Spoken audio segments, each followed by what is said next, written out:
Madness, like any form of energy, can be directed. We all experience a form of madness, a form of disunity with our reality, a form of chaos within ourselves that interacts with reality in uh, either in negative or positive light, depending on how we use madness, depending on how we form our ideas and relate to the multiverse, but also to society itself in our immediate environment. Our madness is something that allows us to see beyond that which is forced upon us, beyond that which is especially plain, orderly, but also dogmatic. There are many kinds of dogmas, but, well, delineations of dogmas, but political and religious dogma, those can be the most solidifying for those who do not have a high level of madness to employ. Now, if one is employing madness or allowing it to be deployed emotionally, physically, psychologically, ideologically, then it is also a spectrum in all these regards. But there are those like myself for a long time that cannot control how they spin their madness, how they control their madness, or understand their madness. It is forced upon us chemically, emotionally, psychologically. But like myself, who have brought himself somewhat out of madness, but still realizing that they're still using it, we can direct even that which feels like we have no direction upon which we can force it to follow. Madness is not evil. It's not dark. It is the chaos that meets a world in which we are forced into a certain line of behavior. But also, it's the madness of schizophrenia, which I have. It's the madness of chemical imbalance. That kind of mastery is very difficult. But the psychological aspect of madness, our ideas, our understanding, is also difficult. Maybe not as much or more so for a lot of people. There are many things that can cause madness to be a very large presence within our lives. Sometimes we go through trauma.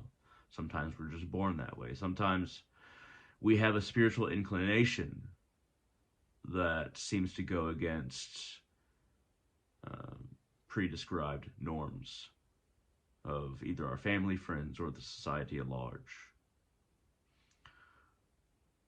When understanding our own madness, we must assess ourselves consciously, truly, and without a desire to make ourselves look better to ourselves. As an individual who falls under a lot of these categories, I would say that I use my madness to think beyond what I think I've already realized.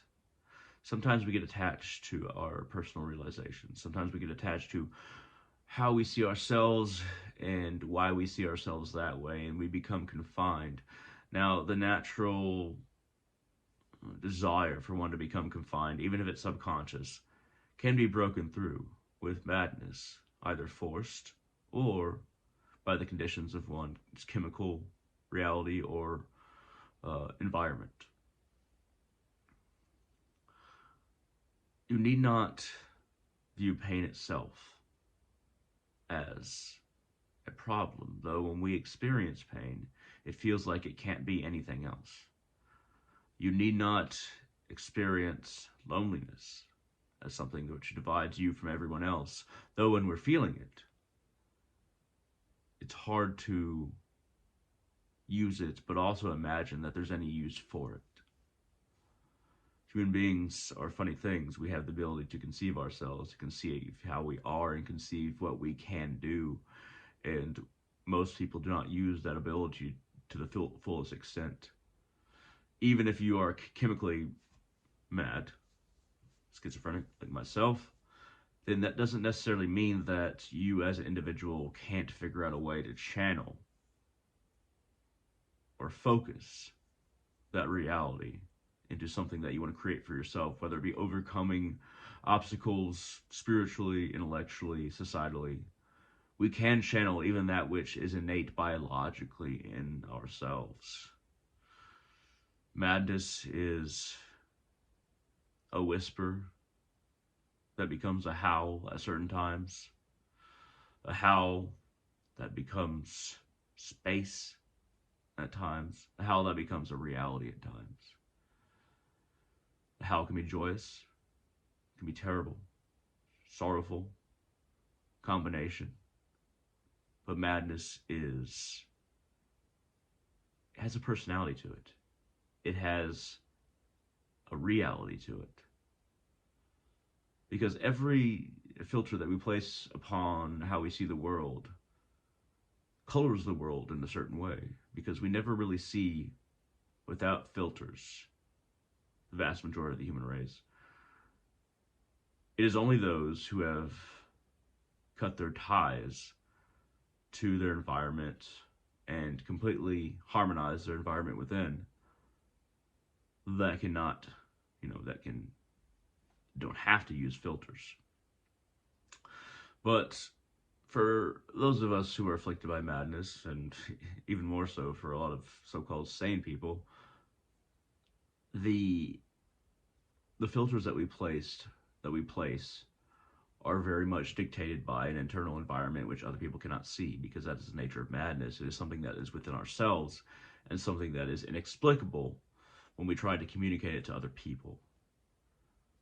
As madness is directed within us, directed skillfully, then we can find a way to work beyond that which everybody expects of us.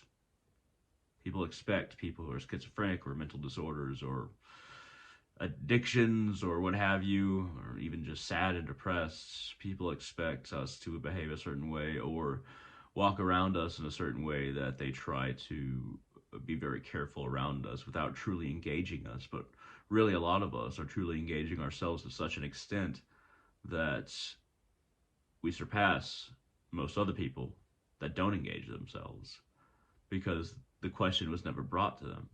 The question of, what if I'm really wrong? Or what if there's something wrong with me? And that path can lead to insanity and further madness, undirected, chaotic. But it can also lead to a dialogue with oneself. A dialogue of even to the level of self-love. I think the best thing that you can do with madness, as far as channeling goes, is to analyze yourself from all the perspectives and even through a lot of filters. And if you become skillful at it enough, we can understand ourselves in a way that others cannot. That madness can become a clearer filter than the filter that other people use. That is the best case scenario.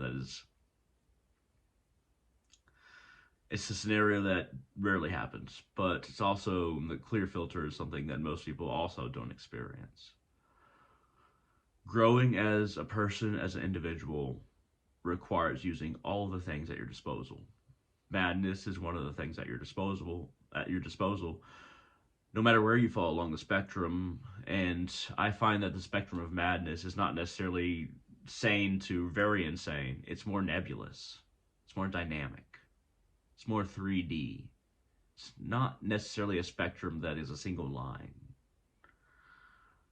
Find your madness, if you want to view it that way. Perhaps madness is a bad word for it. Maybe you want to view it as energy. Maybe you want to view it as uniqueness. Maybe you want to view it as your innate power as an individual. Whatever you want to see it as, use it. You have it to whatever degree. You can cultivate this power. You can neglect this power. But whatever you do, use all the powers that you have. That is the only way that you can conquer anything within, and especially madness. Learn to channel it. Learn to become, through the channeling, the making of your vision of yourself, in the clearest sense possible. Find who you truly want to be and get rid of all those filters as much as possible when you're conceiving the idea of who you want to be, and you will find yourself. Thank you very much for watching, and hope all of you have a wonderful day.